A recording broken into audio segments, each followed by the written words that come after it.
साथियों, ज्ञानजीत क्लासेज में आपका स्वागत है। दोस्तों, पहला क्वेश्चन आपके सामने जिस टॉपिक की बात करेंगे वो हमारे सामने रहेगा, वो रहेगा भारत के भौतिक स्वरूप की बात करेंगे। बहुत मोस्टली सवाल यहाँ से इस टॉपिक से हमेशा सवाल पूछे जाते हैं हर एग्ज़ाम में, कंपटीशन RS होया और इनके साथ ही साथ RS के साथ साथ वरिष्ठ अध्यापक और 3rd ग्रेड और 1st ग्रेड जैसे एग्ज़ामों में बहुत पूछे जाते हैं ये सवाल।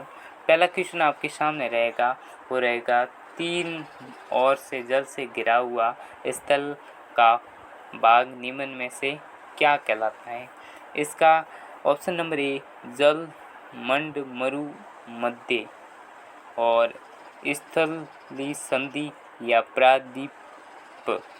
और इनके साथ ही साथ ये भी एक ऑप्शन नंबर डी आपके सामने रहेगा द्वीप समूह। इसका करेक्ट आंसर होगा आपके सामने प्रायद्वीप, यानी मतलब जो तीनों ओर से घिरा होता है वो प्रायद्वीप कहलाता है। क्या कहलाता है? प्रायद्वीप।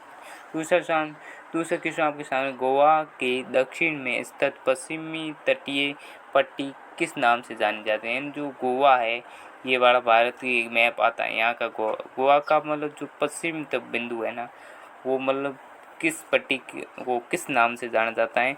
इसका ऑप्शन नंबर काठियावाड़ तट, कोंकण तट ऑप्शन नंबर बी, और कन्नड़ तट और मालाबार तट। इसका करेक्ट आंसर होगा वो होगा कन्नड़ तट। कौन सा? कन्नड़ तट। इसके बाद में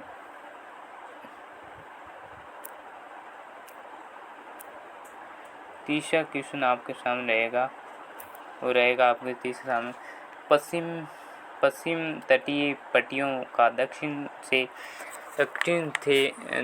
से उत्तर की ओर सही क्रम निम्न में से कौन सा है। ये एग्ज़ाम में मोस्ट इम्पोर्टेंट, ये मतलब 2nd ग्रेड के लेवल से बहुत इम्पोर्टेंट इस प्रकार के क्वेश्चन पूछा है। काठियावाड़ तट, कोंकण तट या कन्नड़ तट या मालाबार तट।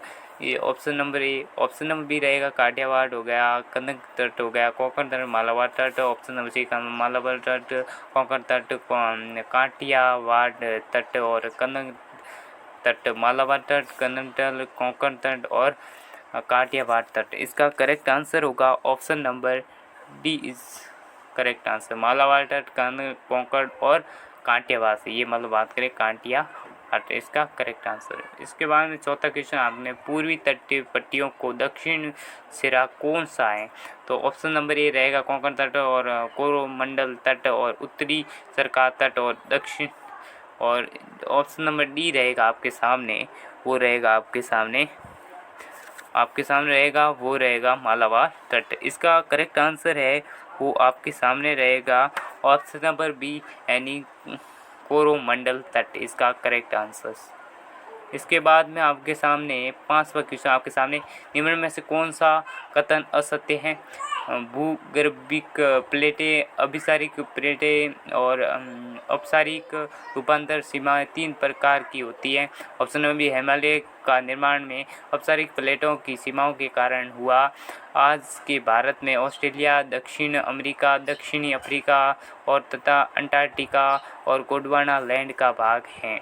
ऑप्शन नंबर भारतीय भूगर्भिक प्लेटें लगातार उत्तर दिशा की ओर गति कर रही हैं। इसका करेक्ट आंसर होगा आपके सामने, वो होगा आपके सामने option number B is correct answer.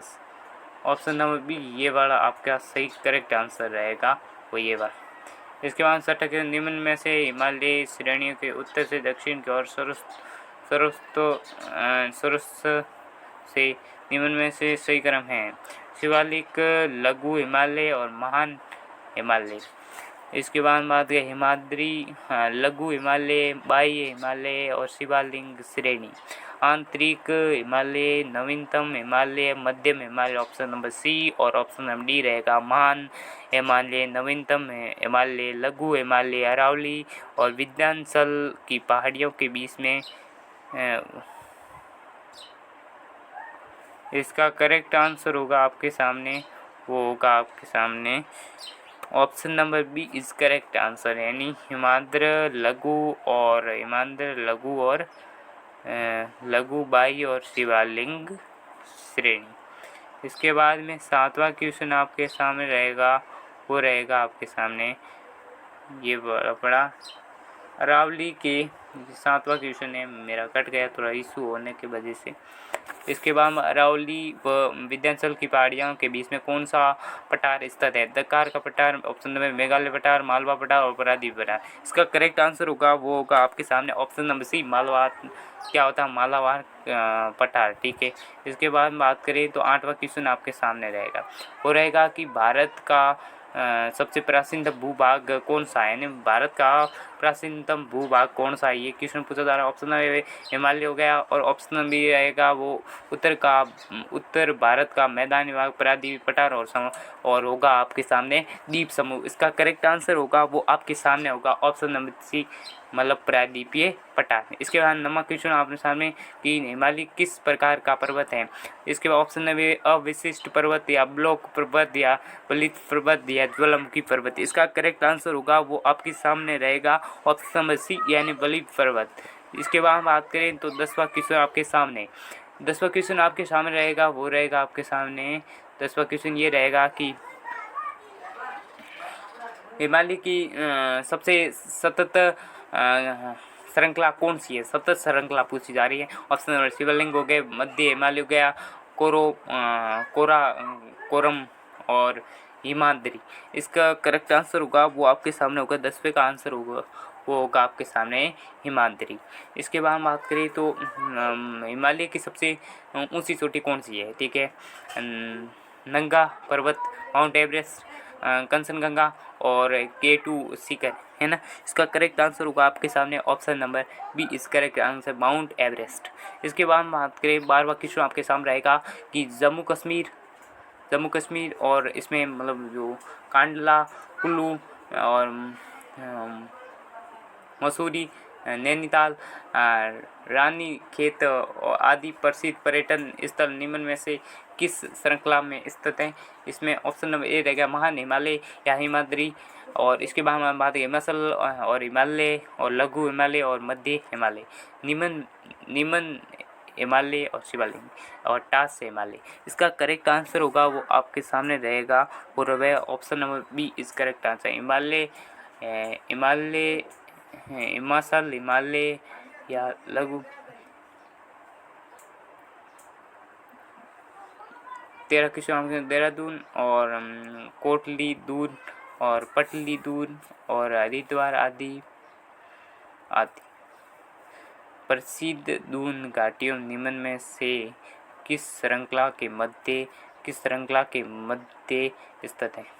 Option A trans Himalaya Himadri और ऑप्शन ए हिमाद्री और मध्य हिमालय और ऑप्शन नंबर बी रहेगा वो रहेगा मध्य हिमालय और शिवालिक के बीच में, शिवालिक और उत्तर भारत के मैदान के बीच में। इसका 13वें का क्वेश्चन आंसर होगा वो करेक्ट आंसर होगा आपके सामने ऑप्शन नंबर सी, यानी मध्य हिमालय और शिवालिक के बीच में। 17वां क्वेश्चन आपके सामने रहेगा वो रहेगा निम्नलिखित में से कौन सा कथन असत्य है?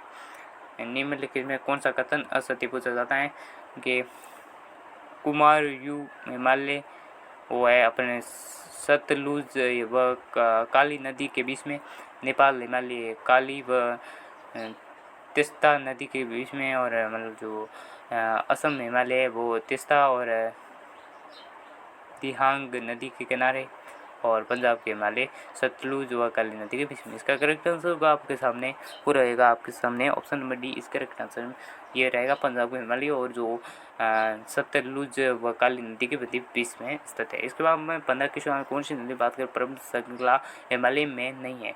गोरू, खांसी और बात करें जयंतिया और पटकोई। इसका करेक्ट आंसर होगा वो होगा आपके सामने ऑप्शन नंबर डी इस करेक्ट आंसर है पटकोई। इसके बाद 16 क्वेश्चन आपके सामने रहेगा कि निम्नलिखित में से पश्चिमी दिशा की ओर बहने वाली नदी कौन सी नहीं है?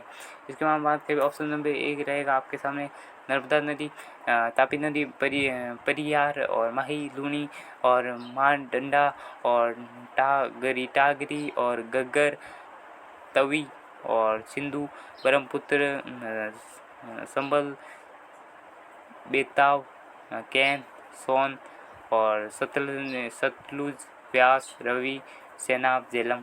इसका करेक्ट आंसर होगा वो आपके सामने होगा, वो आपके सामने रहेगा कि option number C is correct answer, यानी ब्रह्मपुत्र, संभल, बेताब हो गई, कैन होगी, सेन। इसके बाद हम बात करें दो नदियों के बीच में की भूमि क्या कहलाती है? बागर, तलाई, दोआब और पंजाब। इसका करेक्ट आंसर होगा ऑप्शन नंबर सी, इसके दोआब। इसके बाद में ये 17